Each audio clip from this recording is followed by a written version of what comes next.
Many years ago, in the beautiful city of Enugu, there lived a beautiful couple named Mr. and Mrs. Okafor. Mr. and Mrs. Okafor have long waited for a child, and after few years of marriage, they gave birth to a beautiful girl, and she was named Cheta. Mrs. Okafor always wanted to give birth to more children, but she couldn't. So with this, she told herself that her daughter was going to give birth to the kids that she wasn't able to give birth to. But as Cheta grew up and became a lady, Cheta concentrated more on her job. She wasn't really into relationship or marriage, even though her parents tried to talk her into it. But Cheta told herself that there is time for everything. For now, it was time for her to study and make something out of life. She wasn't even thinking about relationship or marriage as of that time. Most times, her mom will always call her and try to make her see reasons with her, telling her that a lady is like a flower, and the moment the flower begins to wither, no one will pick interest in her. But Cheta will always tell her mom, we're in the 21st century, and it is better for a lady to be able to have something to her name before getting married. I won't want to get married and become a liability to my husband. I won't want to get married and demand every little thing from my husband. So I will want to make sure I have attained some heights before I get married. So with this, Cheta did not just go to secondary school and university. Cheta was a master's holder and also a PhD holder. Cheta was a medical doctor, and she was so good at it. She was a very, very loving doctor. Most patients always wanted her to attend to them, as Cheta carefully attended to each patient that came her way. She was very, very, very careful with the way she handled her patient, listening to whatsoever they had to complain and making sure she treated them perfectly. Cheta was always so excited. This was something she looked forward to all the days of her life. And as time went on, Cheta decided to think about marriage as her parents had told her. But when she had made up her mind to start looking into marriage, it felt like the doors had been shut as no one was looking her way. Most young and eligible bachelors that visited the hospital were paying more attention in what they came to complain. No one was looking at her.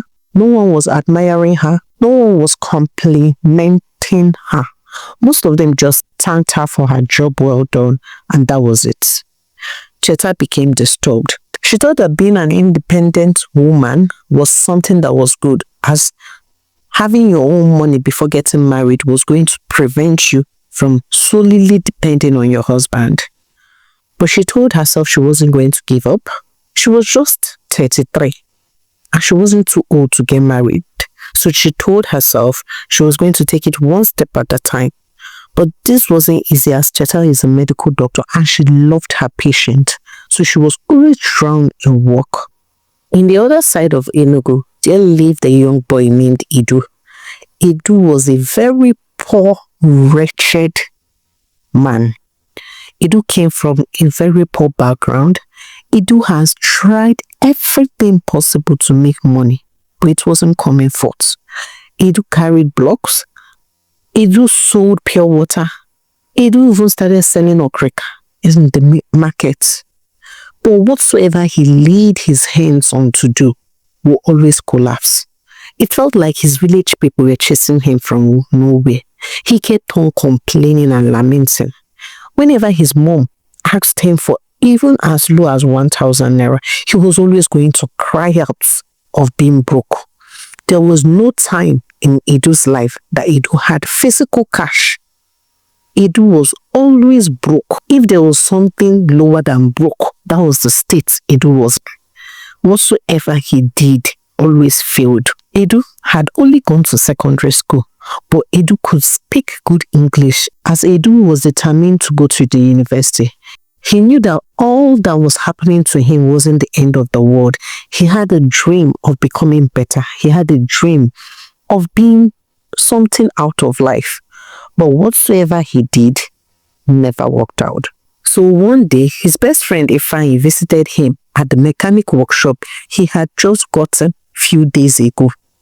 So while he was talking to Ifeanyi and telling Ifeanyi about his situation, how he has not been able to make anything out of life, how it felt like his basket was always leaking, as he has not been able to save anything tangible. He had nothing to his name.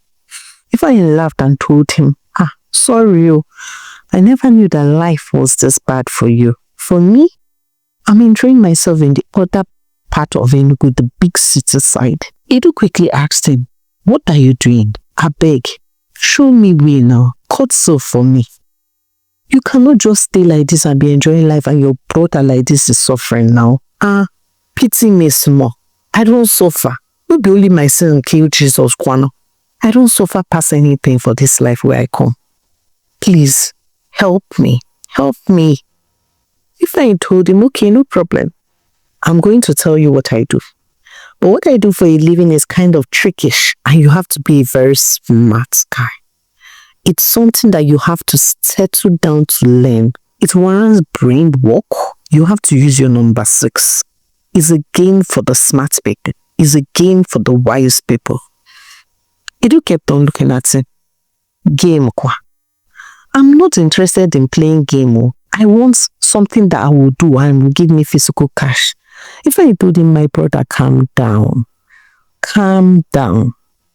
This particular business I'm talking about will give you cash. It will give you quantum of what you've ever worked for all your life.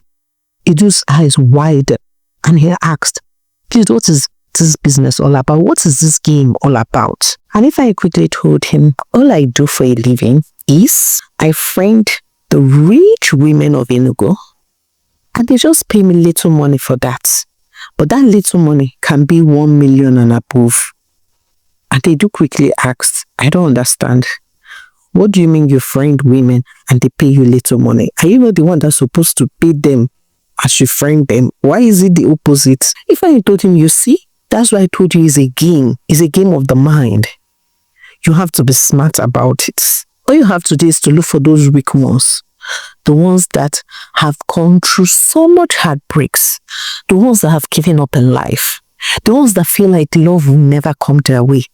The moment you grab one, my dear, you are made for life. Made for life. Yes, that's what I'm saying. All you just have to do is make her see only you. Win her over. Tell her all the sweet words she needs to hear. And the moment you have her wrap around your finger, then you will start controlling her. You make her transfer money to you.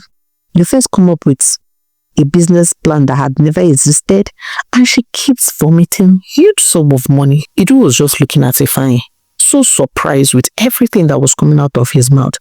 And he asked Ifeanyi, so you mean to tell me that you don't have a job that you go to? All you just do is befriend someone and the person pays all your bill? And Ifeanyi told him, yes, that is my job. Now you understand? You get it? Edu was shocked. He couldn't really do that. To him, it felt it was scamming somebody. How can he scam somebody off the person's wealth? He then asked Ifeanyi, so after you finish befriending them, what's next when you don't get married to them? And Ifeanyi told, who told you that all friendship ends in marriage? The moment you have chop enough, you walk away. That is how it is being done. Don't go and tie yourself inside anything called marriage. Akamadero, my hands are clean. I did not tell you that part too. So he told him, I'll give it a thought. When I think about it, I'll let you know. Ifeanyi told him, no problem, but the time, your time is ticking, tick, tick, tick. So be fast about it. So they departed. That night, Edu could not sleep. He thought about everything Ifeanyi had told him. Could he do that? Lie that he loves someone just to get the person's money and much later leave the person. But after he finished giving it a thought, he couldn't do that. He just told himself he wasn't going to do such a thing. Because if someone should do that to his sister, he knew the pain his sister was going to go through. So he decided in his heart that he wasn't going to do it. But as the days went by, as Edu was working in the mechanic workshop, something happened. And all fingers were pointing at him, and within a twinkling of an eye, his boss asked him to leave the workshop and never return. That was when Edu got really frustrated. At this point, he walked from the mechanic workshop, he boarded a taxi and went straight to his friend's house, Ifeanyi. And the moment he got to Ifeanyi's house, Ifeanyi was so surprised to see him and told him, my brother, I thought you were not going to come. Since the last time I spoke to you, it's been 3 good months. I thought you've given up on the talk I said though. Edu told him, I did. I gave up on it though. As the way things are going now, I'm not sure. I'm not sure that I am created to do all this type of job. Let me just try this your own and see if it's going to work out for me. Because things are really, really hard for me now. So, Ifeanyi decided to groom him on how the things are being done, the do's and the don'ts in the business, things to say and things not to say, where to catch the perfect match, the perfect lady who was weak and vulnerable. So, Ifeanyi and Edu walked towards Edu's first catch. Ifeanyi told him, it's better you go for someone in the church, as most people who are looking for love in the church are ready to mingle with anyone, provided they believe and see you as a Christian. So, Edu accepted and followed Ifeanyi to the church he had told him to go to for the first time. When they got to the church, Edu noticed that most people that attended the church were very wealthy. They weren't poor, they weren't average, they were really, really wealthy. Edu was shocked. He felt like a rat in the midst of wolves. He was the only poor person amongst them. They all wore expensive clothes. But his friend Ifeanyi quickly told him, my dear, I know the ones that are rich here and the ones that are not. And Edu asked him, how come? How do you know those things? But Ifeanyi said, my dear, there is original and there is fake original. Some people you see here are wearing the original clothes, original shoes, original wristwatch, while others are wearing fake original. They are just wearing the resemblance of the original. Edu could not just imagine. Edu kept on looking at Ifeanyi and said, so you've played this game to the extent that you know original and the fake ones. I dare you be Baba or you'll be smart thing. After the closing of church for that day, while Edu was about leaving the church, he mistakenly hit a pretty lady. And he quickly apologized to her, to which the lady also did. And they departed ways. But Edu couldn't stop thinking about that lady. He kept on telling Ifeanyi and trying to explain the lady he had mistakenly bumped into. But Ifeanyi knew who the lady was from his explanation and told Edu, that one is a very hard one to get though, because me, I've tried to shoot my shots, but it did not work. This lady was no other person than Cheta. But Edu insisted that he was going to talk to Cheta the next Sunday and try to get her number so they could gradually start talking. To which Ifeanyi told him, the ball is in your court. If you feel you can win her over, then go for it. So the next Sunday, after the closing of church, Edu quickly went up to Cheta and greeted her and tried to reintroduce himself to her. But Cheta remembered who he was and he quickly asked if they could exchange number. To which Cheta did, as Cheta was really at that point she needed a man in her life, as her days of doing yanga was over. So she just needed someone in her life. So she accepted, even without giving it any serious thought. Edu kept on calling her, checking up on her, asking her how things are, trying to gather information about, and as the days went by, Edu asked if they could have lunch together, to which Cheta accepted as she was free at that time, so they had lunch. They bonded like magic. Edu had the right word to say. Edu had nice dentition. His skin was shining as his friend Ifeanyi had polished him prior to this operation he was about to start. Edu was flowing well with Cheta, and it didn't take long for them to start dating. And like magic, Cheta fell head over heels for him. Cheta was falling hard. She couldn't stop singing his praises to the hearing of her parents and her friends. Oh, have you seen my handsome guy? Edu. He's just the perfect man for me. He knows what to say and when to say it. He gives me the right gifts. He's heaven made for me. And guess what? I even met him in the church. My dear. Her friends will always cheer her up, telling her, you got it, girl. You have the perfect work, and now you're getting the perfect man. And very soon you're going to live your dream life. Cheta was so excited. She couldn't ask for anything more. This was something she had always prayed for, and now it was coming her way. But she noticed that Edu wasn't talking about marriage. He wasn't saying anything about marriage. And she asked herself, hope he's not coming to come and date me for a long period of time. But from the way Cheta spoke about his next plan, long-term goals, and so many others, Edu knew that what Cheta wanted most was to get married. And he decided to break the first rule his friend Ifeanyi told him about not getting married to the lady, and proposed to Cheta, to which Cheta accepted immediately. Cheta did not even give it a single thought. She just accepted, and she really liked Edu. One day, after Edu and Cheta had visited his parents, after they were done having lunch, Cheta went to wash her hands. And when she was done washing her hands, she forgot her ring on the sink. But when she got home that day, she quickly remembered that she had forgotten her ring where she washed her hands.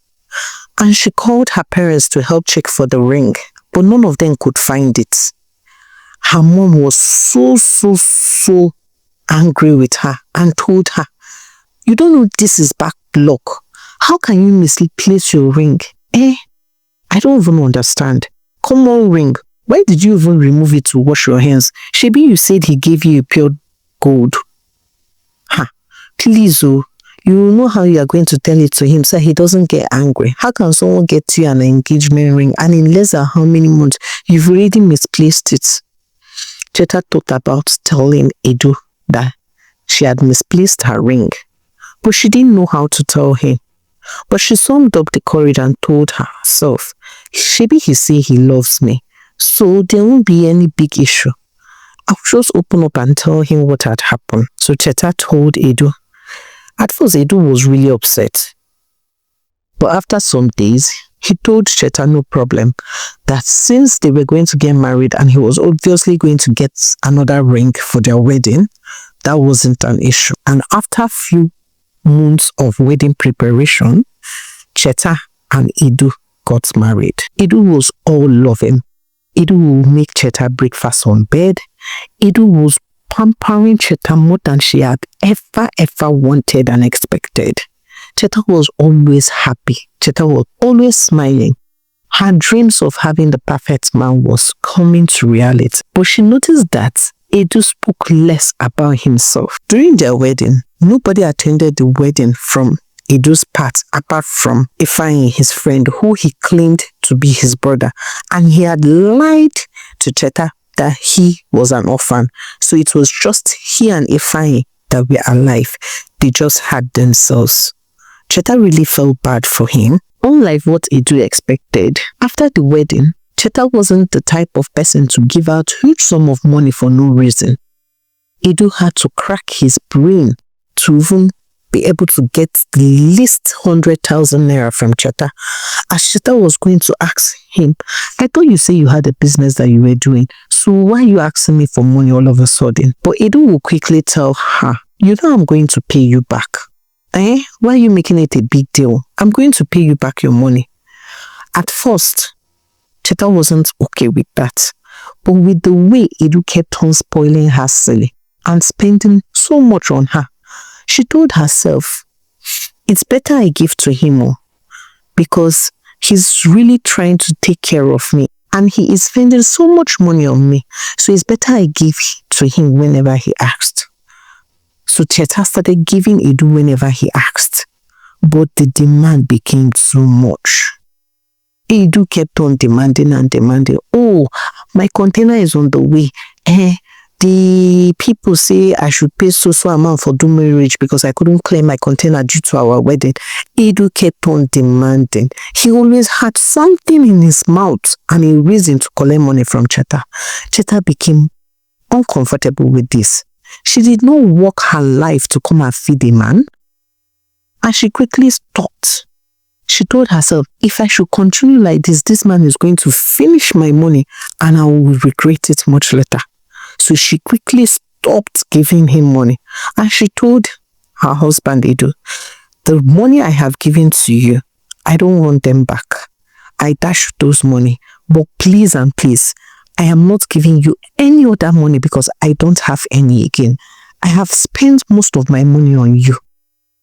Edu became so angry and frustrated as most of the money he had collected from Cheta, he had used it to pay Ifeanyi because he had to borrow a huge sum of money from Ifeanyi to get married to Cheta in a luxurious way. So he had paid Ifeanyi all the money he had collected from Cheta and he became so frustrated. There was nothing for him, no change, nothing for him to eat. So how was he going to continue the rich husband's lifestyle if Cheta wasn't ready to continue giving him money? And one day, while he was sitting down on the dining, thinking about his life, an alert entered Cheta's phone and he saw the total amount of money Cheta had and he became so offended. So my wife has this whole amount of money and is refusing to give me money. I am going to show her. I am going to show her who I am. I did not come here for all this to happen. I was never supposed to get married to her. But since she wanted marriage, I gave her marriage and now she cannot give me money. I am going to make sure she pays dearly for this. So Edu punctured some parts of her tire so she could have an accident. To him, he just wanted to get her injured to shake her a bit. But while Cheta was going to work that day, she had a serious accident that almost cost her her life. Cheta got admitted for a period of 1 week. And after Cheta got recovered, Cheta had to use wheelchair and Cheta lost her sight. Cheta was depressed. She was so frustrated. She was so pained. There was nothing she could do at this point. Everything she had worked for and prayed for was going down the drain. She couldn't just believe what was happening to her. So after the surgery was done and Cheta got back home, Edu tricked her into opening her phone with her thumbprint. After Cheta had opened the phone, Edu quietly transferred a huge sum of money into his account using her phone. And after he was done transferring it, he told himself he was going to walk away from the marriage, but greed could not allow him. Instead, he remained in the marriage, bringing in numerous girls and having fun. Whenever Cheta was lying down and sleeping, Edu would sneak into the house with one girl or the other, having fun and enjoying himself. To Cheta, she was married to a very good man, but unknown to her, her husband was the opposite of everything good, as Edu was only in the marriage for money. As the days went by, with Cheta struggling to see, struggling to walk, struggling to be a better person for herself, as she had lost herself. She was always depressed, crying and thinking to herself. One day, Cheta decided to go to the clinic to check her eyes, as she had always noticed she was seeing a bit, though it wasn't clear. After the examination, the doctor told her that she was going to be able to see again. That for the fact that she had started seeing little by little, It was a clear indication that she would be able to see. So Cheta pleaded with the doctor not to tell her husband, as she wanted to know if her husband was a genuine person, why she had been sick. So the doctor accepted. She told the doctor that she wanted to surprise her husband, that she didn't want to tell her husband yet so that her husband's hope won't go up. So if she's able to see, and when she's able to see, she was going to tell her husband, to which the doctor accepted to cooperate with her. As the days went by, gradually, Cheta started seeing faint image, and she could gradually see things that her husband Edu was doing to her. She couldn't believe that Edu was the one doing all those things. Until one day, when she woke up from sleep, she opened her eyes wide and she could see clearly. So she gradually pretended not to be seeing and cried out for Edu to help. But Edu did not come to help carry her to put on the wheelchair. So she gradually came down from the bed, calling out for Edu. Meanwhile, Edu was in the other room having fun with a young lady. Cheta noticed everything and returned back to the room, pretending that she did not see that. But Edu kept on with this mischievous activity. Cheta kept on looking at him without saying a word. She also noticed that Edu had stolen huge amount of money from her. One day she called her mom and told her mom to come with security men, as she had someone she wanted to arrest. Her mom was shocked and asked her, arrest who? But Cheta did not say anything to her mom. Cheta targeted the particular time Edu was going to come into the house with a woman and told her mom to come exactly that time. When her mom had come, she went straight to the room where Edu was having fun with a lady, and she knocked on the door. But Edu, who thought that Cheta was blind, came out of the room and told her, what are you doing here? Oh, let me take you back to our room. I was just doing something there. But immediately, Cheta told him, I can see. I have seen and known what you have been doing. Not just that I can see, I can walk again. I have been able to walk for a period of time. But I wanted to test your sincerity to me. I wanted to give you benefit of doubt. Even when I found out that you stole huge amount of money from me, I still thought it was the business you lied to me about. But there was no business. At night when you were sleeping, I went through your phone and I found out that even the said engagement ring you gave to me, you stole it and returned it to the booking man you had borrowed it from. Hey, Edu, so you have been living like a gigolo. So I am the one funding your luxurious lifestyle. Mom, you see this man here is a thief. Not just that he has stolen from me. He and his fake cousin, Ifeanyi, this is their business. This is what they do for a living. His parents are alive. He has even been sending them money from the money he has been stealing from me. Mrs. Okafor was shocked. She couldn't believe all that was coming out from her daughter's mouth. Unknown to Edu, at night when he was sleeping, Cheta quietly went through his phone and all his messages, trying to know if Edu was actually a sincere person. And that was when she found out all the tricks he has been playing. Cheta was greatly disappointed. She was pained that the first time she decided to give love a chance, love stabbed her deeply. And she ordered the security men her mom had brought to arrest Chinedu and take him out of her house. And that was how Chinedu was arrested. Cheta did not for one day think about him or go visit him in the prison. After he was done serving his jail term, his friend Ifeanyi also denied him, so Edu had to return back to square one. He was so pained. He wished in his heart he had not played Cheta, as Cheta was a very nice person and really loved him. Thank you very much for watching our story. We've come to the end of this one. And I'd like you to share what you've learned from the story. I would like you to say, did Edu deserve what Cheta did to him? And also, please do not forget to support us by subscribing, liking, turning on the notification bell to enjoy more interesting stories like this. To meet again in our next. Bye for now.